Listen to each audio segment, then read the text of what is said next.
one has to acknowledge that there's something uniquely pernicious, at least potentially, about religious beliefs, because they have the otherworldly variable, the supernatural variable, the you're going to get everything you want after you die, so this life doesn't matter issue. That allows for a kind of misbehavior that is especially So it seems that the claim would be that if you put forward axiomatically your claim that God exists, then you can use that claim to justify whatever arbitrary atrocities your system might throw off.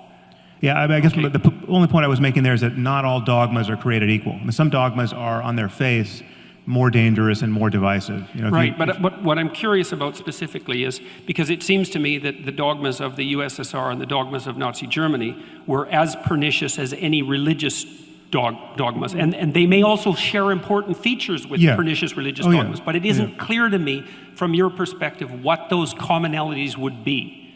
Well, so I mean, in some ways, you're recapitulating an argument I've made, and this is an argument that I would make against you were you to claim, as you have elsewhere, that atheism is responsible for the greatest atrocities of the 20th century. The idea that Stalinism and Nazism and fascism were expressions of atheism simply doesn't make any sense. I mean, in the case of fascism and Nazism, it doesn't make any sense because the fascists and the Nazis, by and large, were not even atheists. I mean, Hitler wasn't an atheist, and he was talking about executing a divine plan, and he got lots of support from the churches, and the Vatican did nothing to stop him, and fascism, as you know, coexisted quite happily with Catholicism in Croatia and Portugal and Spain and Italy. So, but even in the case of Stalin, what was so wrong with that situation were all of the ways in which it so resembled a religion. You had a personality cult, you had dogmatism, that held sway to a point where apostasy and blasphemy were killing offenses. You know, the people who didn't toe the line were eradicated, and so to take a more modern example, North Korea is a religious cult. It just doesn't happen to be a one that is focused on the next life or supernatural claims of magic. So what would be the defining characteristics of a religious totalitarian movement that would make it different from a non-religious totalitarian movement? Well, because there's aspects that are similar. They're very similar. I mean, the problem is dogmatism. The overarching problem is believing things strongly on bad evidence. And and the reason why dogmatism is so dangerous is that it doesn't allow us to revise our bad ideas in real time through conversation. Dogmas have to be enforced by force or the threat of force, because the moment someone has a better idea, you have to shut it down in order to preserve your dogmas. Okay. So the commonality seems to be something like claims of absolute truth at some level that you're no longer allowed to discuss. Yeah. So that's another point of agreement then, I would say, because part of the reason that I've been, let's say, a free speech advocate, although I don't think that's the right way of thinking about it, is because I think of free discourse, like the discourse that we're engaged in, as the mechanism that corrects totalitarian excess or dogmatic excess. And so I also think that systems of governance that are laying themselves out properly have to elevate the process by which dogmatic errors are corrected over the dogmas themselves, which is why I think the Americans are right, say, with regard to their First Amendment, is the process of free speech is the process by which dogmatic errors are rectified, and so it has to be put at the pinnacle of the hierarchy of values, something like that. No, I think you and I totally agree about the primacy of free speech. Okay, good. Okay, so that's another, fine.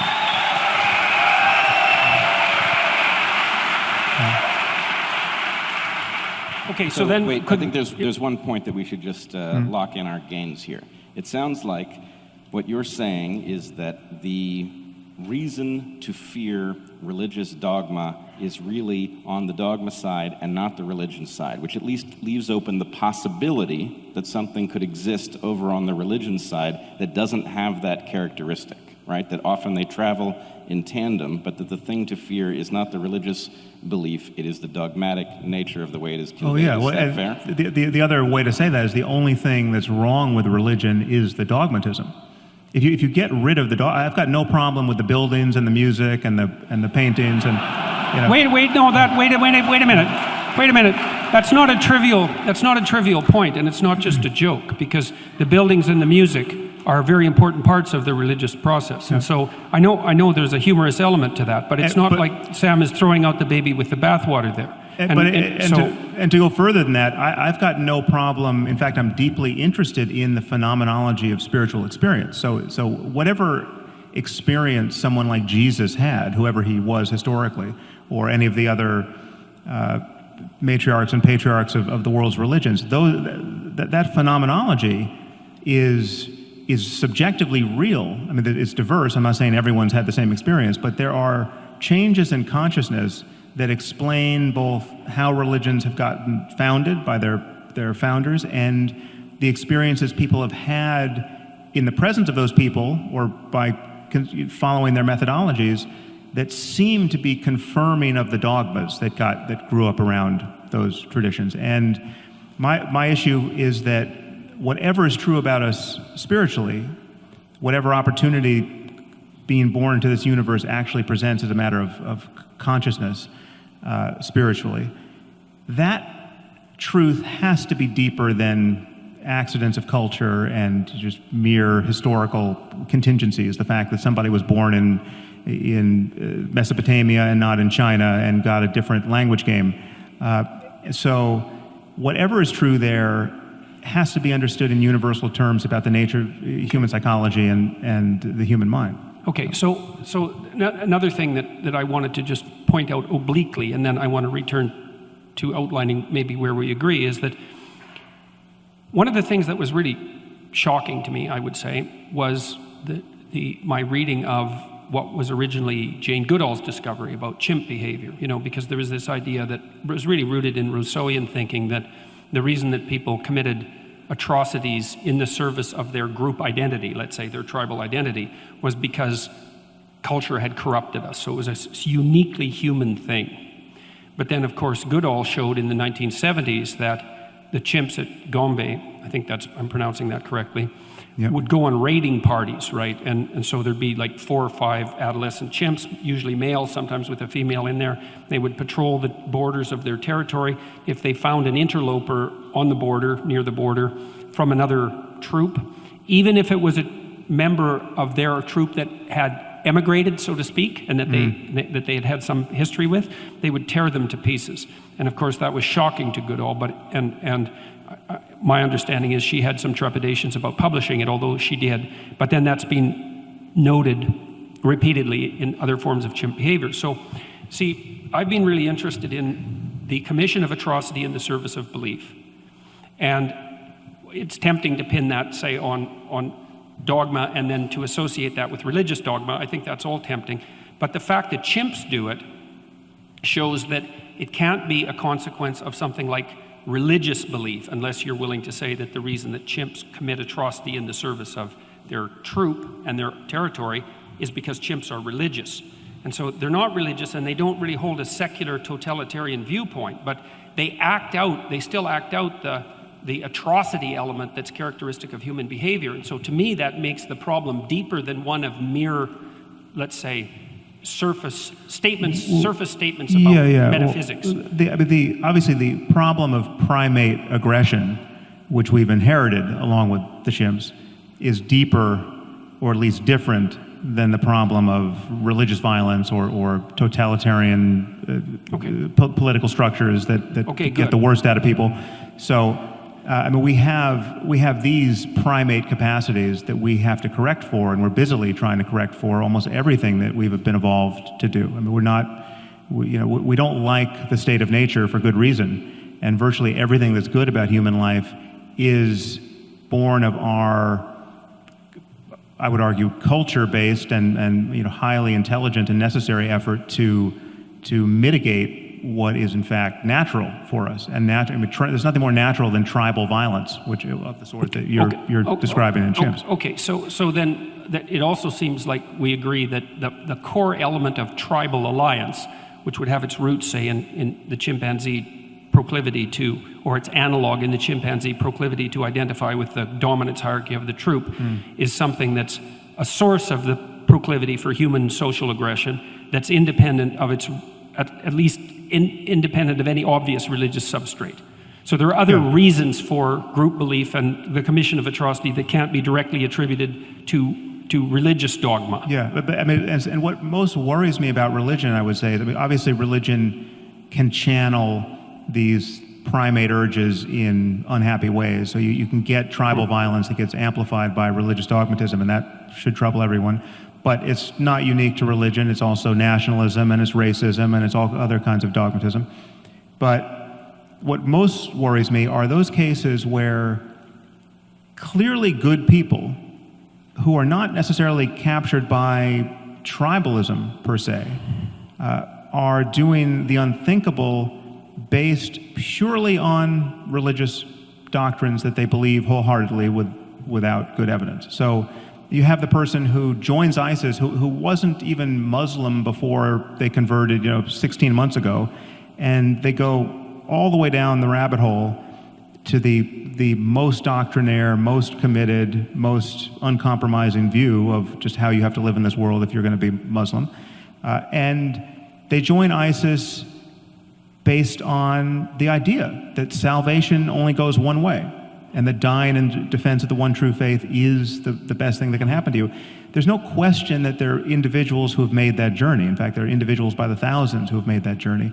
And there are far more benign versions of that. There are people who just waste their lives, I would argue, converting to whatever the belief system is, and just wasting a lot of time worrying about hell or worrying about the fact that their child is gay and the creator of the universe doesn't approve of that. And there are all kinds of suffering that strike me as truly unnecessary, born not of, again, ape-like urges, but ideas that any rational person would, if believed, would follow to that same terminus. I mean, the thing is, if you buy the fact, again, to take Islam as a current example, if you buy the claim that the Quran is the perfect word of the creator of the universe, never to be superseded by anything humanity does now or 1,000 years from now, that commits a rational then the exercise of human reason is bounded by this,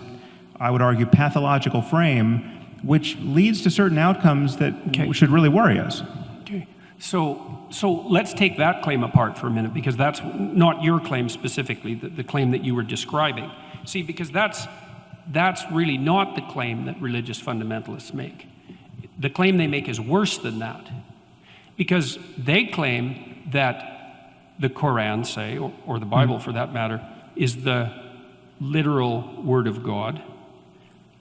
But more than that, they claim that their understanding of that word is correct, which means they conflate two things. Because you could imagine a situation where you had a book, and I'm not saying this is the case, it's an imaginative exercise, where you had a book that had all the answers, that was extraordinarily complicated. And so that when you read it, it wouldn't be obvious that you understood it, or perhaps it wouldn't be obvious that you didn't understand it either, but you're not going to be able to, you can't get an uninterpreted version of the book. And so the fundamentalist claim is far worse. It's that not only is there an absolute reality, truth, embedded in the book, but that their particular take on that absolute reality is the absolute take on that book. And so they conflate their own, they make an assumption of their own omniscience and then pass that off onto God, so to speak. Except in their defense, and I don't often rise to the defense of fundamentalists, it's very easy to get there because some of the claims in the book are not at all hard to parse. In fact, so many of them can only be honestly interpreted one way. So to take, again, an example that will be not inflammatory to you, but makes the point, it just says that the remedy for theft in the Quran is to cut the hands off a thief. I mean, that is the unambiguous injunction. It's not an allegory. It's not.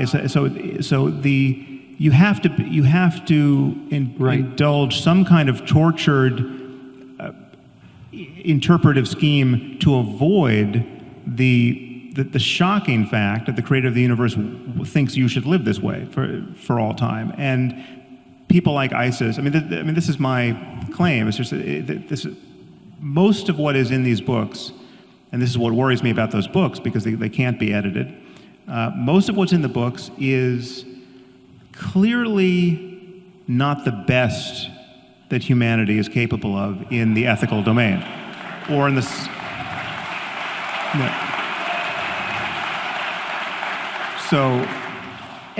So clearly, and this is true for morality, most pressingly, but it's true for science, it's true for economics, it's true for anything else that we are wise to pay attention to.